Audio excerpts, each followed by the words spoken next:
2. Jaegers versus the G-Man. After a crushing defeat against Kong, the Jaegers now have to switch their attention to a Titan that, if provoked, could unleash calamity and destruction to all humanity. Godzilla.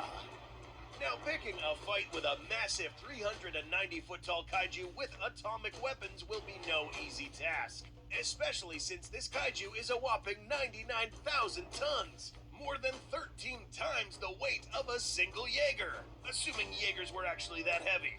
To put this into weight perspective, this would be the same as a 160-pound person fighting against approximately 13 overweight house cats. Except you're armed with atomic ray weaponry, and they aren't. If you were a Jaeger pilot, you would now have the honor of being able to combat Godzilla in hand-to-hand combat at a larger scale. But you're not alone. Now, how would the Jaegers fare against such odds? To begin, let's bring out some of the most important factors to consider: ranged weaponry, overall strength, and corporal builds. In the past, we have seen the G-Man go up against different enemies. In 1v1 confrontations, Godzilla proves to be a champion in single-hand combat. But against many foes, Godzilla will struggle a bit more. This time, the G-Man will now face an entire squadron of Jaegers. So the best thing we can do to simulate the outcome is to think like Godzilla. We know this guy has a solid strategic acumen and will try to exploit any advantage he can before engaging in hand-to-hand combat. As Godzilla sees these approaching, he will most likely be met with a barrage of explosive weaponry. In response, Godzilla will deploy atomic breath and will attempt to wipe out as much of the opposing squadron as possible since he's severely outnumbered. Can Godzilla destroy Jaegers at range? Yes. This atomic blast is so powerful that against much lighter opponents, these would literally be sent flying or simply obliterated due to the blast. Once seeing that long-range combat is detrimental, the Jaegers would have to close in and fight Godzilla as one. Which brings us to our next attributes: strength and builds. A 99,000-ton kaiju equipped with extremely strong upper and lower body strength would be able to easily dismantle the smaller Jaegers with ease using its jaws and sharp-tipped claws. But a more devastating weapon against these Jaegers would be its tail. This particular Titan would be more difficult to attack from the rear thanks to this weapon. We have seen this tail in action, sending Kong flying and even executing another Titan. A much lighter Jaeger hit by the tip of this tail, for instance, would instantly be sliced down the middle. Getting hit in the thicker section would make this Jaeger fair game to get smashed to pieces, or worse, suffer a solid impact by the smaller dorsal plates. But will any of these weapons cause serious harm to Godzilla? Harm, yes, but serious, not likely. Godzilla's skin is capable of withstanding very high temperatures. Its thick hide helps mitigate deep flesh wounds, and a body so dense that it would be proportionally difficult to penetrate given that these weapons are very light compared to the G-Man's dense body. Almost like trying to cut through lead with a knife. Although possible, it would take an immense force behind the strike to cut deep. Another challenge is that most of these blades used by these Jaegers are superheated, meaning that if they do cut, these would most likely cauterize the wound, stopping any bleeding. As we can see, bringing down Godzilla at any proximity would be a difficult task even for an entire squadron of Jaegers. Almost impossible without taking heavy losses. Although fighting against Godzilla could be necessary on some occasions, Godzilla doesn't voluntarily attack unless provoked. The final monster on this list will attack without provocation. Grab a Yingling, a medium-bodied, amber-colored, one-of-a-kind beer. Yingling, the oldest brewery in America. Vacation. Number 3. Jaegers versus Mechagodzilla.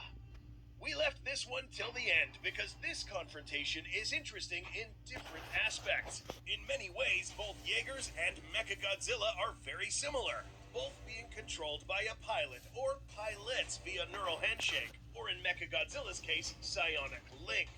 Mechagodzilla's pilot would basically have to enter a transitory state in which his brain would intermingle with Mechagodzilla's AI, or more specifically, Ghidorah's consciousness. both being very trippy processes, but not as trippy as kinda sharing a consciousness with a homicidal, three-headed, bloodthirsty killer. In this scenario, we will have to take into account the mechanical and technological aspect of this battle, or war against Mechagodzilla.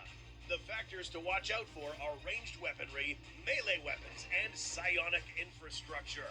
We are potentially entering the most brutal of these fights, given that Mechagodzilla is pure evil and is equipped with precisely the type of weaponry to exercise its brutality. Go check out this video to see what we're talking about. But first, let's draw up this scenario. A squadron of Jaegers advances to face off a massive 400-foot-tall Mechagodzilla.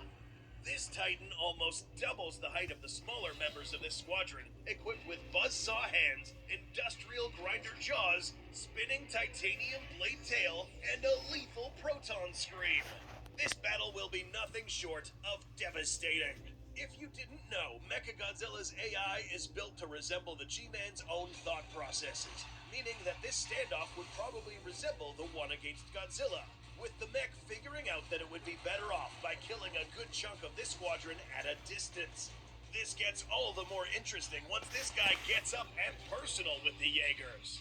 In terms of physical strength, we see that Mechagodzilla was up to par, if not stronger than a worn-out Godzilla and Kong at the end of GVK.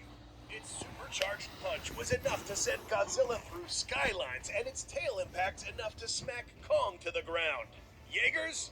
Easy, except that an evil pair of pilots would humiliate these Jaegers. This animal's strong forelimbs would literally dismember the Jaegers one by one, resisting any missile barrages or impacts inflicted by less dense weapons. But the most devastating weapon of all is its scythed tail. One pierce of these tips is enough to put any of these smaller Jaegers out of commission in seconds. But how would humanity defeat Mechagodzilla? Although it has become clear that beating this mech with Jaegers is almost impossible, we must remember that Mechagodzilla was also human-built, and that there are also other forces at play here. No, not like this, though. Up in the heights of outer space, there is supposedly a satellite which transmits psionic signals or commands back down to the mech.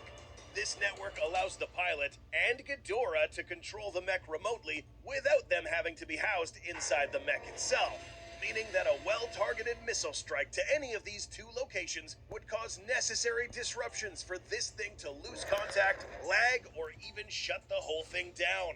Jaegers fortunately don't require a satellite uplink to relay commands, which is their most important edge against this particular mech. But shutting down Mechagodzilla is not guaranteed. On the contrary, if this network's architecture was built in such a way that it allowed it to go rogue instead of shutting down, humanity would have instigated an even bigger problem by having to deal with Ghidorah's consciousness as the one and only pilot of this killing machine. Do you think humanity can stand a chance against any of these kaiju?